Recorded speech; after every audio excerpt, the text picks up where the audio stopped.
Hey everyone, it is I, your guy, the Solarpunk farmer, and we are back with another vlog. So I'm going to be giving you guys an update of the garden today, and I have also cataloged a terraforming project that I have done around the moringa tree in that area over there. So I'll show you guys what I did. It's really cool. Anyways, I'm sure you guys can see that I have these little baby tomato plants right here, and what these are patio tomatoes. So this variety normally gets to only about 2 feet tall. And can you guys guess where I'm going to put these bad boys? That's right, in the towers. So it'll just be a fun little experiment now that spring has sprung, just to see, hey, can you grow tomatoes in zip grow towers? Is that possible? A lot of people will say, no, it's not practical. The root systems are too big. Plants will get out of control. Just don't do it. It's not worth your time. But since this particular variety stays so small, I am wondering if I could maybe get away with it. So this little experiment here is going to be starting today. I'm going to be throwing them in the towers and we'll see how they do. So let's go. I will give you guys an update on the California native wildflower bed and on the aquaponics system real quick, just to show everybody where things are at right now, and then we will move on to the little terraforming project that I have done, which includes an ice cream banana plant, yes, a real ice cream banana plant, a runoff management system, and some cover cropping. This is essentially going to be the beginning of a mini food forest project that I am starting up here in my little corner of Solarpunk paradise. Oh, and also, check it out. I have rebuilt the critter guard screens, and they are also going to be getting installed today before the biggest rainstorm of our entire rainy season here in Southern California arrives on our shores tonight and drenches us with the rain that we have been deserving since December. Alright, well, as I'm sure you guys can see, I am burning daylight here and I have my work cut out for me, so let's get going. Okay, so a quick update on the aquaponics system. Yes, these ancient critter guards that have, as you can see, fallen apart are getting removed today, and they're going to be replaced by some new ones that are secured together quite a bit better. I decided to use L brackets this time, so they should hold together quite well. Anyways, arugula's not doing so hot. It's time for it to come out. This is partially a result of the phosphate issue that I've been having because I'm growing so many fruiting crops. However, the strawberries are actually growing up quite a bit nicely. I'm very proud of them. You're doing great, strawberries. You're doing great. Keep on going. The parsley over here is new. The dwarf blue curled kale is growing up quite a bit better as well. Something's been eating my lettuce over here. Haven't been able to figure out what yet. And then the last komatsuna is going to be coming down today. Media bed's looking all right too. We do have some powdery mildew issues on the peas. I've been trying to not spray with anything, but I'm probably going to end up spraying these guys with a dilute potassium bicarbonate solution to at least help prevent it from spreading. And as you can see, the peas are dying a bit in there thanks to the powdery mildew, but they're almost out of season anyways, so I'll just end up replacing them soon. I'm gonna see how much I can still get out of them before I have to pull them out. As you can see, they are still yielding quite a bit despite the disease issue. Celery is still looking fantastic. The cilantro is bolting, so that is gonna have to come out. There we go, now I've been able to focus, but as you can see, bolting. Oh, and I also got some new nasturtiums in, so I'm pretty excited to see these guys grow up and start producing flowers to help keep the bugs away. All right, let's get on to the California native wildflower bed and see how that's doing. All right, check it out. We have a ton of baby blue eyes right here, all along the bed, going all the way down until about halfway. The more shaded area of the bed hasn't quite started popping off yet. And then we have some absolutely gorgeous 5-spot. This has become one of my favorite California natives right here. The California poppies have started to get going too, but as you can see, they don't really have the right coloration. And I think that's because of an issue with my soil. As I said, terrible soil. Even some of the California natives are struggling in it. It may also partially be a water issue since I don't really water this bed and it hasn't really rained. So let's see how this bed is doing after this atmospheric river storm rolls through and dumps a bunch of water on us. Because everything over here in the more moist section of the bed actually looks quite fine. Anyways, let's get to what this video is all about, and that would be my little terraforming project that I have done in that area over there. So let's go. All right, everyone, so here we are once again at what is going to become the Solarpunk Farmer mini food forest site. I have actually decided that I'm going to be putting this blue Java banana plant over here, aka the ice cream banana. For those of you who are banana enthusiasts and are wondering, yes, this is the real ice cream as far as I know. It is not the fake one from AgriStarts, which is a mislabeled Namwa. This is the real ice cream banana, and I received it from Encanto Farms Nursery in San Diego years and years and years ago. Last year, I ended up going to Northern California where I had planted a mat of it, and I pulled off a pup, and this is what it looks like today. It's just starting to wake up now since spring is on the horizon, and it has been putting out quite a bit of new, decently healthy looking growth given the condition that it was in prior. No signs of regrowth on the moringa tree yet, and I'm expecting to see that closer to April. So as y'all can see, I also did end up removing that iris plant that was here, and let's take a look at what it's done to the soil. Looks a lot better, huh? So this is definitely going to work in our favor when it comes to the banana plants. So the good thing about the blue java banana is that it's actually a very tall and slender plant, and that means that the blue java and the moringa tree actually might play quite nicely together. The other reason why I expect them to play quite nicely together is because moringa tends to have a taproot based root system, and banana plants have a shallow spreading root system that tends to radiate out from the center of the mat into the surrounding areas of the soil. Alright, so here's the game plan. As you can see, I am working with a bit of a grade. There is a slope that goes down that way and a slope that goes down that way. But this slope on this side is a little bit more pronounced. So in general, banana plants are pretty thirsty, but like moringa trees, they definitely do not like poorly draining soil. So in order to effectively manage water in this area, I am going to be planting the banana plant inside of a berm with 2 openings in it. The first opening is going to be on this side, and it is going to divert excess water flow to this depression right here, where another banana plant used to be planted. And there is going to be another opening in the berm roughly right here that is going to divert excess runoff down this slope a little bit towards the moringa tree so that the moringa tree can capture some of it, and then into this area where excess excavated dirt from the moringa planting hole is currently residing. So this area and this area over here are essentially going to serve as basins for excess water runoff, and I'm going to be planting water-loving plants in these areas. And even though the water is going to be diverted by and large around the moringa tree, the idea is that some of that water will still seep into the rooting zone of the moringa tree so it can have the opportunity to take up some of that water. Hopefully with this water diversion system, I will only really ever have to water the banana plant. I am going to be reducing my labor inputs substantially by designing biodiversity into the system and taking into consideration local topography and environmental conditions. I eventually plan to plant smaller edible shrubs and annuals in this area, but for now the rest of it is going to be covered with cover crops, and we will get to that in a minute. I'm going to be using the rest of my Kellogg's Enrich and Amend. I will also be amending heavily with 9 cubic feet of G&B Organics Soil Building Conditioner. I wanted to give this particular product a whirl because it contains beneficial mycorrhiza, and for those of you who don't know what mycorrhiza are, they are a class of beneficial fungi that will form a symbiotic relationship with the root zones of the plants and help to facilitate nutrient uptake. In the end, that just makes for much stronger plants with better root systems. And again, I will also be amending with some of the azimites. So here is a cover crop mix that was given to me by a coworker. It contains a mixture of grasses and legumes. I'm not sure exactly which, but I guess we will see.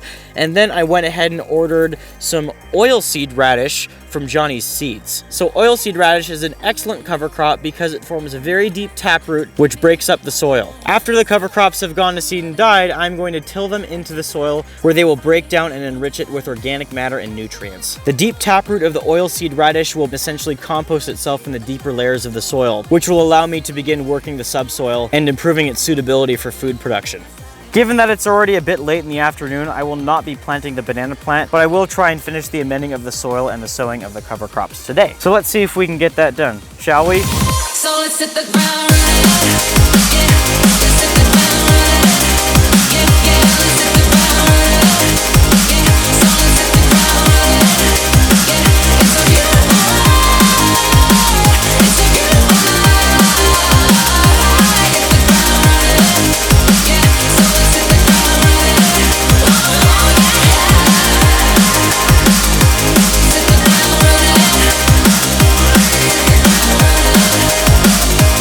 the ground running. Okay, so I went ahead and began sifting out the excavated soil, and the texture of the resulting mixture is actually not that bad. So it seems decently light, and it seems to be comprised mostly of sand, but as you can see, if I squeeze it, it still has this tendency to clump together, and that's because of the caliche particles in it. And this is what makes my soil so awful, is that calcium carbonate. that's in it. What I'm going to do is I'm going to mix this stuff in with the topsoil over here, along with the amendments. And the idea is to construct a topsoil that overall has a larger particle size than the naturally occurring soil here. That way plants can grow in it a bit more easily. I'm hoping that this will improve root penetration a bit. And as you can see, it's actually pretty light. It's just, again, it cements itself together. All right, well, let's keep sifting.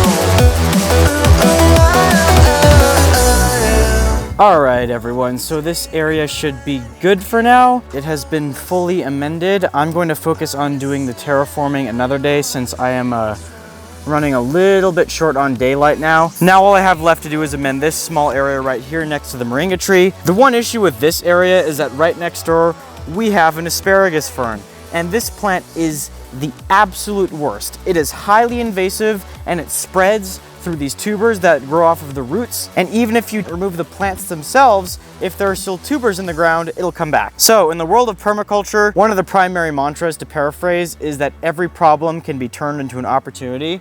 So as you probably noticed, I removed a lot of rocks from the soil, some large ones right here, some smaller rocks and bits of clay in the bucket, and there were also some over there. So I'm gonna turn this rock problem into an opportunity, hopefully, to keep the asparagus fern from spreading over into the drainage area right here. So I'm going to prune back the asparagus fern, dig a trench next to it, remove all of the roots and tubers, and then barricade the area with rocks, with the hope that the rocks will block the asparagus fern from spreading into the adjacent areas and taking over my little food forest area right here. I think that will be a good temporary solution until I figure out how to actually remove this plant, or until I can actually find a way to use it somehow. But it doesn't seem to be very useful. It doesn't seem to compost very well, and from what I've seen, it actually readily takes root from cuttings and compost piles. And I definitely do not want more asparagus fern roots taking over my compost pile. So yeah, I'm gonna mix this in and then call it a day.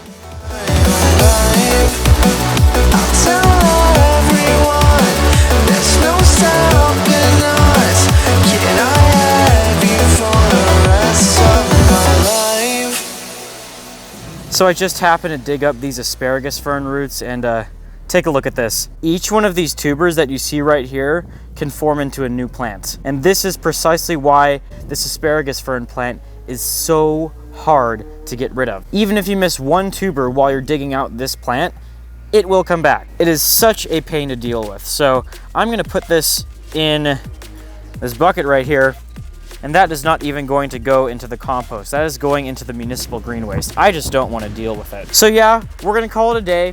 Everything looks pretty good so far. I'm just gonna clean up now, maybe record some more footage for another video, and I will be back in a couple days. Several days later.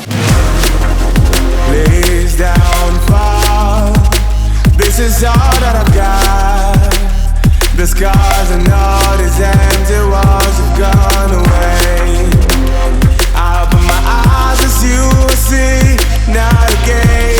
We've been down this road too long. Whoa. You told me all you needed was my life, but you take too much. I hope you buy now. You told me all you needed was my life, but you take too much. I hope you buy now. Alright, so the hole for the blue Java banana plant has been dug, and it ended up being quite a bit deeper than the hole that I dug for the moringa tree. But since this hole is at a higher elevation, I had to dig down deeper in order to hit the sand layer. This one is probably about 3 feet deep, I would say. I kind of tried to make a little drainage hole at the bottom too. I figured that might help a little bit. So first of all, just a note about the root systems of banana plants. They only extend down to about 2 feet deep, so for the most part, I really just have to worry about the upper layers of the soil. This will end up saving me a bit of work. So my plan is to backfill the bottom of the hole with the better textured and previously amended soil that I pulled out right here. I kind of tried to keep things sorted a little bit, as you could see. Put some of the more clay heavy stuff in the buckets as well. And that'll create an area of excellent drainage at the very bottom of the hole so that excess water can just seep down into the sand. Then I am going to mix 1 part amendments to 1 part native soil from about 2 to 2.5 feet deep up. So as I was digging this hole, I was doing some thinking, and what I figured out is that I could line the eventual drainage gully with the more clay heavy soil to encourage water to run off down the slope, and then amend the soil on top with more sandy material to increase drainage along the top. That'll help to better direct water flow. What it will also do is alter the soil profile and moisture levels of this particular area, which will create a niche for more water-loving plants that love free draining soil. That's the beauty of ecological agriculture. Everything has its place, and everything will fall into place once you really get the ball rolling. So I'm gonna get to backfilling and amending right now, and after that I'm probably going to call it a day because I have plans tonight. See, not again, rubbing down this road too long. Whoa. You told me all you needed was my life, but you take too much. I hope you've had enough. You told me all you needed was my life, but you take too much. I hope you've had enough.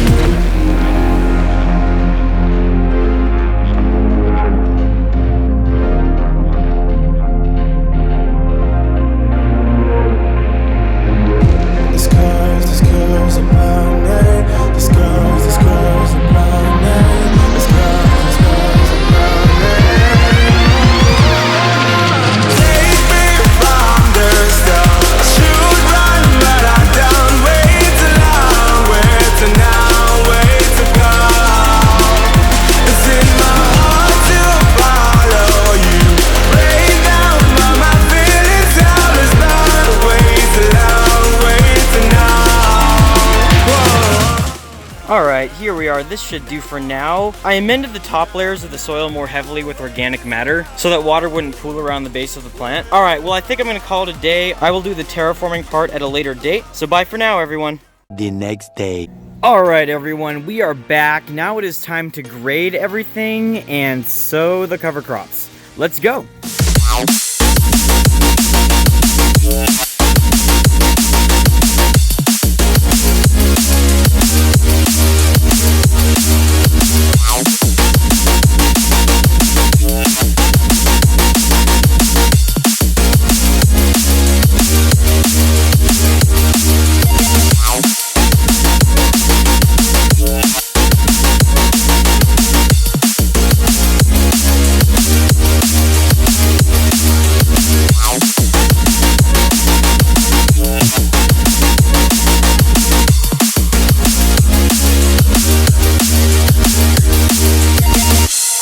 So check it out. I turned my soil's rock problem into a drainage opportunity by lining the drainage areas of the berm with the rocks before burying them in soil to increase drainage. And that way, the water from the basin surrounding the banana plant gets directed into the channels more readily than the surrounding areas of the soil. And as you can see, I have dug out the channels. This one goes all the way down there, and this one goes all the way down here. And so in essence, what I'm doing here is creating multiple ecological niches for the edible plants that I plan on growing in this area. That way I can efficiently produce a diversity of food in this small little spot right here. All right, I'm gonna finish doing the grading and then it's time to sow the cover crops. Let's go.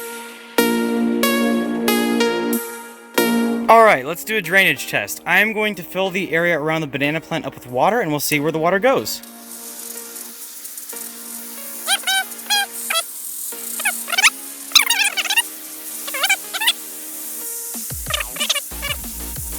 Okay. Alright, I guess we'll see then. Where's the water gonna go? Hopefully it goes down that way. If not, I may need to make some additional adjustments. So we will see. Alright then. Since the water absorbed, I am going to try and see what happens when I water the edges of the berm where the drainage gullies are.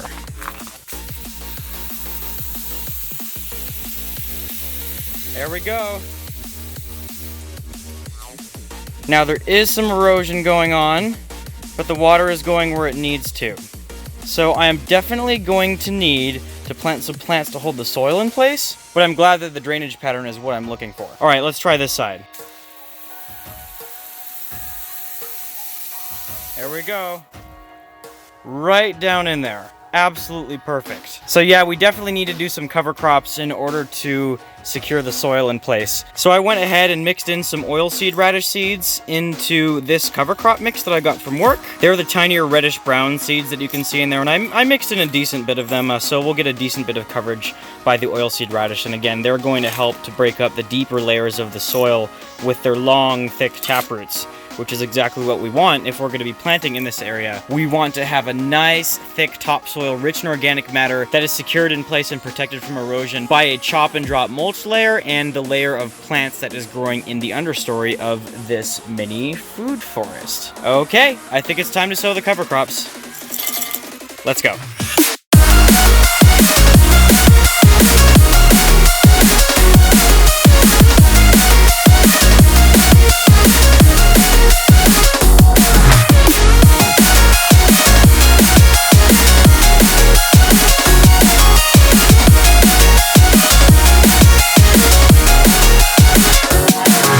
Okay, here's the end result. I hope that everything comes up nicely, and I definitely hope that the birds don't eat the cover crop seeds that I sowed. But I watered in the entire area, and it's pretty clear where all of the excess runoff is going.